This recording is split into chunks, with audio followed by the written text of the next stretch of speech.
Hey guys, so ayan, part 2 na tayo sa aking COVID positive journey year 2020.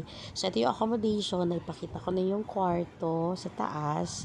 Ito naman yung baba, so that was our living room. Ito naman yung kitchen, ito yung dining. So free yung water, food, pati toiletries, libre. Ito tawag mo lang. So ito yung kitchen, yan, dyan yung sink, lutuan, oven, and so on, fridge. It just so happen na talagang, oh my God, dugyot kaayo ginang ako mga kauban. So, as you can see, oh, ilang mga basura, gumot kaayo, and so on.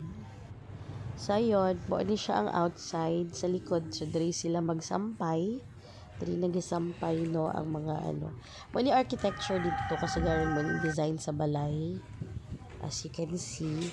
So, nain ako sa living room. This time, ang good, nagsugod na ko og eskwela. Sa akong postgraduate.